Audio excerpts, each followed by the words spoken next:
Do you know that the key to starting your successful food and beverage business involves just 7 key steps? From branding to food styling and even how to upskill your staff. You can find out more through the new training programs put together by our NTUC U Associate partner, the Singapore Chefs Association, and supported by the Chef at Work Academy. Wow, this is very good. Would you like to start a business with me? It is interesting that you say that, Melvin. Most businesses start this way, but have you thought why some businesses succeed and are able to expand overseas while others fail to do so? Is it the SOP of the business? Yes, the SOP is one significant part of it. Allow me to share more with both of you. So gentlemen, how important is branding to a business? I think it is very important. Studies have shown that customers are willing to pay more if the branding is done well, right? That's right. But do you know when a business owner should look at branding? Maybe at the start of the business? Yes, in fact, business owner must consider branding even before they start any business. So Dr. James, can you share with our audience what is internationalization all about? So many businesses are aware about expansion of their business within a country. Typically, a business grows by extending its presence and foothold in different parts of the country. So for domestic expansion, we talk about brands having more than one outlet in Singapore. But internationalization is different. It's about the process of bringing a brand overseas.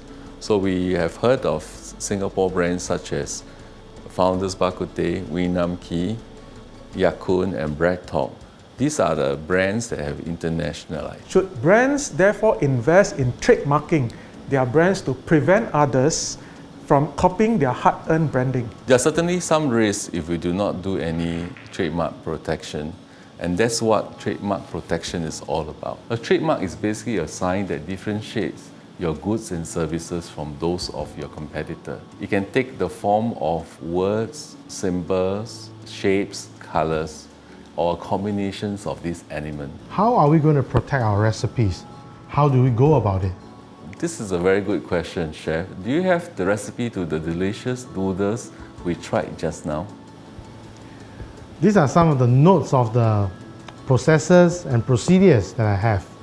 But of course, it's still work in progress. The short answer is that it's very difficult to protect a recipe as an intellectual property.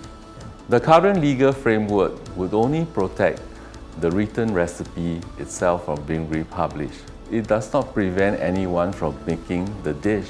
In other words, printing the recipe is illegal, but following it and making the dish isn't illegal. So many of Singapore's famous brands would choose to protect their secret recipe in the form of either powder, liquid, or sachets, and send their secret recipes overseas. So this comes down to creating a system, right?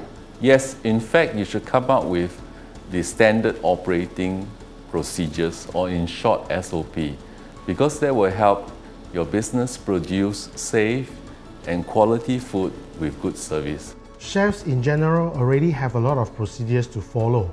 I'm just worried that it might be too much sometimes, and this might also affect efficiency. Correct. So a balance has to be met. If you set the standards and the expectations, then the staff will be trained and audited to follow them. If it fails the audit, retraining needs to be done. That way, we ensure that the F&B establishment can maintain the consistency and the quality. So in my experience, having the right system but the wrong staff, it doesn't work. So for hiring, should there be a system? That's correct, Chef. Even with the right system but the wrong hiring of staff, service failure will happen. We therefore must have the right hiring that will ensure quality and consistency.